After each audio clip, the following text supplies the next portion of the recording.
Here's a question that might change how you see money forever. What if the most powerful financial move you could make is to become invisible? I'm not talking about hiding. I'm talking about the strategic advantage of being unremarkable. When you appear ordinary, you observe without being observed. You gather information while others perform. You build wealth while others display it. Studies show people judge your socioeconomic class in just 3 seconds. 3 seconds. They read stress markers in your face, scan your clothes, calculate your worth. But here's the twist. Plain appearance masks that judgment entirely. You become unreadable, unpredictable, underestimated. And being underestimated? That's a superpower. It's funny. We spend so much energy trying to look impressive that we forget the person trying hardest to look rich usually isn't. Chapter 1. The Status Trap. Let me show you something that might be uncomfortable. Research reveals a counterintuitive pattern. People with lower incomes actually spend more on visible status items than wealthy people do. Read that again. This is called compensatory consumption, buying status goods to fill an insecurity gap. Your brain's nucleus accumbens, the reward center, starts losing its ability to evaluate prices accurately when you buy compulsively. You literally become worse at judging value the more you chase status. Meanwhile, humble spenders maintain their price sensitivity like a muscle. Every frugal decision strengthens your neural resistance to overpaying. Thorstein Veblen wrote about this over a century ago, the leisure class displaying wealth through consumption. But here's the modern inversion. True wealth today signals itself through what you don't buy. We'll finance a watch that tells the same time as our phone. We'll lease a car to sit in traffic. We'll buy storage units to store the stuff we bought but don't use. And somehow the storage costs more than the stuff inside. Chapter 2. The 3-second judgment. 3 seconds. That's how long it takes for someone to judge your class. They read micro-expressions, stress markers, posture, clothing signals. And here's the thing. There is real discrimination based on visible poverty. In hiring, in lending, in how authority treats you. This is a real concern. But here's the paradox. People with higher incomes who choose simplicity, they face zero discrimination. A billionaire in worn jeans commands more respect than ever. Context matters. Your choices matter. But the wealthy hiding wealth incurs nothing while the struggling appearing poor faces everything. This isn't about pretending. It's about understanding that when you have resources, looking ordinary becomes armor. It becomes freedom. It becomes peace. Socially anxious people naturally adopt what researchers call the blend-in strategy. But here's the beautiful twist. Lower-class individuals show more empathy at recognizing distress in others. Invisibility doesn't make you cold. It often makes you more attuned. Chapter 3. The Stoic Emperor's Secret. Marcus Aurelius was the most powerful person in the known world, Emperor of Rome, absolute access to unlimited luxury, anything he wanted, instantly. Yet he lived in what scholars estimate as the equivalent of a $500,000 home. Not because he couldn't afford more, because he understood something profound. The Stoics taught that wealth and possessions are preferred indifference, nice to have, but irrelevant to virtue. The only true good is character, and expensive tastes, they make you fragile. Humble tastes make you resilient. Seneca, one of the wealthiest men in Rome, deliberately practiced poverty. He would spend days eating simple food, wearing rough clothes, sleeping on hard surfaces, not as punishment, as proof that deprivation couldn't harm him. The Stoic virtues, wisdom, courage, justice, temperance, all point toward one truth. You control your choices and character, not others' judgments. Status competition, that's outside your control. Your contentment, entirely within it. Imagine explaining to Marcus Aurelius that you need a luxury car to feel good about yourself. The most powerful man in history would just stare at you. Chapter 4. The Dopamine Deception. Your brain is lying to you about shopping. Here's the neuroscience. The dopamine surge, that rush of excitement, comes from anticipating the purchase, not from owning the thing.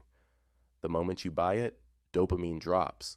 You've been chasing a chemical that peaks before the transaction. This is why retail therapy fails. That temporary serotonin boost becomes addiction.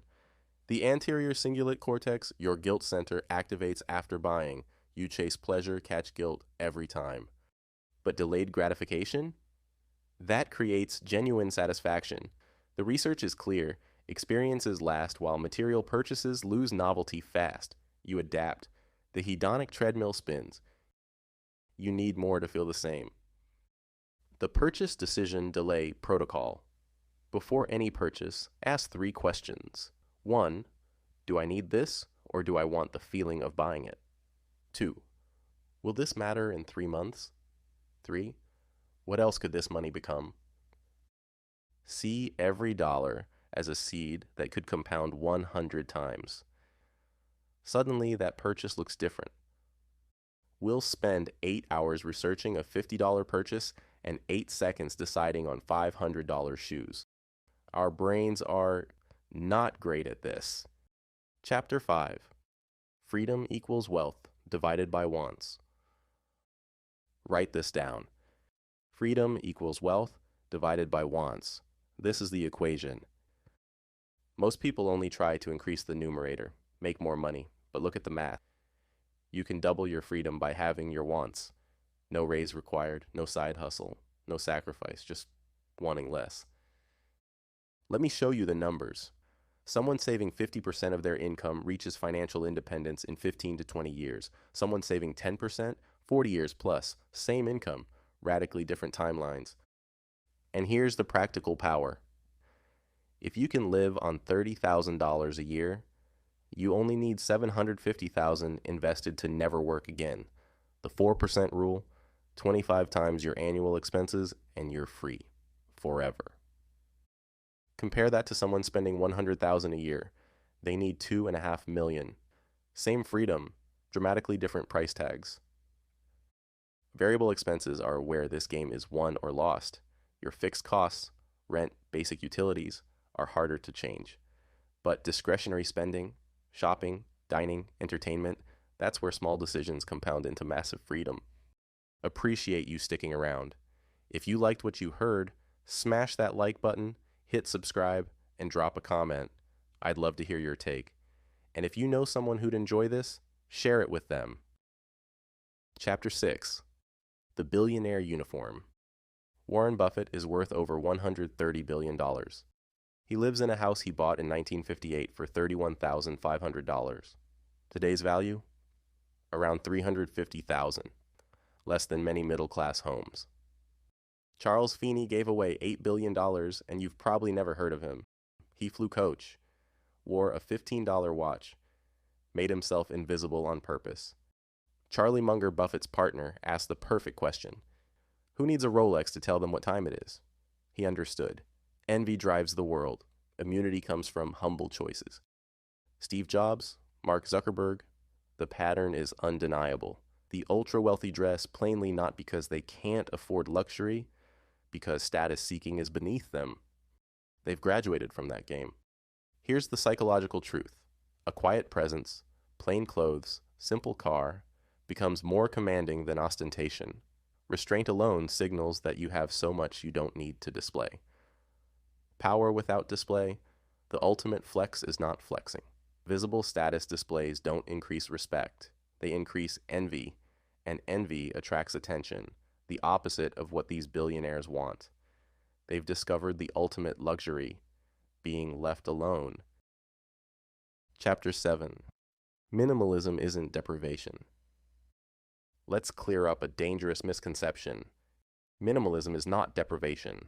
It's not suffering. It's not sacrifice. Minimalism is owning what you value and removing everything else. It's the recognition that most of what we accumulate doesn't add to our lives. It subtracts through maintenance, through mental clutter, through the constant low-grade anxiety of managing stuff. The research shows something fascinating. Anti-consumption isn't just behavior change. It's identity transformation. You move from mindless consumption to conscious choice. Your very sense of self shifts. There are 5 stages: pre-contemplation, where you don't see the problem; contemplation, where you start questioning; preparation, where you plan changes; action, where you implement; and maintenance, where it becomes who you are. Owning 5 outfits instead of 50, that forces you toward quality that lasts. Fewer possessions means less cleaning, less repair, less replacement. Decluttering naturally reveals where your money actually goes. And here's what minimalists report as their primary motivation: not saving money, not organizing space, inner peace, spiritual satisfaction, the superego satisfaction of living according to your values. Americans spend hundreds annually on storage units for items they rarely use. We're literally paying rent for our stuff to have its own apartment. Chapter 8: The Hedonic Treadmill Escape. You've felt this. The excitement of something new, then the slow fade, then needing something newer, better, more. The hedonic treadmill, running and staying in the same place. Each salary increase spent means you never achieve freedom. The upgrade spiral traps you. New car, nicer apartment, better restaurants, and somehow, despite making more than ever, you're still living paycheck to paycheck. But here's the escape. Refusing visible consumption literally mutes your brain's competitive urges. Social comparison, that anxious measuring against others, it reduces when you opt out of the display game. You become immune to relative deprivation. The skill of contentment, being satisfied with enough, is learnable. It's not innate. You can train yourself to recognize when you have sufficient, and once you do, the treadmill stops. This is where intention beats willpower. Systems beat discipline every time. Automate your savings before you see the money. Remove shopping apps from your phone. Create friction between impulse and purchase. Design your environment for the person you want to become. Remember, wealth builds through spending suppression, not income increase. Hidden accumulation beats visible consumption every time. Chapter 9: Cultural Wealth, Wisdom. Different cultures have understood this for centuries. In Eastern philosophy, humility in appearance isn't weakness, it's virtue. Where Western culture often celebrates display, many Eastern traditions explicitly prefer modest appearance. Different values, different outcomes. Confucian thought emphasizes future orientation, saving for tomorrow instead of displaying today. Japanese culture treats frugality as virtue in itself, not temporary scarcity. The framing matters. Is simplicity a choice or a condition? The Southern African philosophy of Ubuntu centers interconnection over individual accumulation. I am because we are. Personal wealth hoarding disrupts community harmony. The Andean concept of buen vivir, good living, prioritizes balance with nature and community over material accumulation. Wealth isn't what you extract, it's what you contribute. In India, there's a growing discussion about rich versus wealthy. Rich means high income and visible spending. Wealthy means hidden assets and lasting security. They're increasingly recognized as opposites, not synonyms. The validation tax, that pressure to display wealth on social media, varies dramatically by culture. Some communities resist it. Others amplify it. Where you exist in that spectrum shapes your financial trajectory. Chapter 10: The Economic Superpower. Let's talk about what this actually buys you. Picture 2 people. One drives a luxury car with payments. The other drives a paid-off 2009 Corolla. Who has more liquid cash? Who has more options? Who sleeps better at night? Luxury items depreciate 30 to 50% immediately. Quality items maintain value. Your expensive taste isn't sophisticated. It's expensive. But the real superpower is flexibility. Low expenses mean you can quit a bad job, leave a bad relationship, take a risk on something meaningful. When you need less money to survive, you're no longer trapped. $30,000 a year in expenses allows a 6-month sabbatical. $100,000 a year keeps you chained to your desk. Negotiation advantage comes from being underestimated. Information advantage comes from invisibility. Career pivot freedom comes from low overhead. Recession resilience comes from humble living. Each benefit compounds the others. Here's the time calculation. Low expenses equals less income needed equals fewer hours required equals work you actually love. You're not trading money for stuff. You're trading years of your life. The only thing harder than saving 50% of your income is explaining to friends why you're not getting the latest phone. But here's the thing. In 20 years, you'll be retired. They'll still be explaining their purchases. Let me leave you with this. Looking poor isn't shame, it isn't failure, it isn't giving up. Looking poor is freedom from status competition. It's the radical declaration that other people's opinions don't own you. True wealth is invisible. Displaying wealth requires showing it. Having wealth allows invisibility. The paradox resolves. The more you have, the less you need to prove. The wealthy extract value invisibly while humble appearance prevents theft, envy, and attention. They've realized the most expensive thing most people own is other people's opinions. You can start today, not by pretending, not by suffering, but by asking different questions. Does this purchase increase my freedom or decrease it? Am I buying this or am I buying validation? Would I want this if no one ever knew I had it? The dignity of self-determination isn't earned through what you display. It's earned through what you choose not to. Freedom equals wealth divided by wants. Want less. Become invisible. Become free. And remember, the person trying hardest to look rich usually isn't.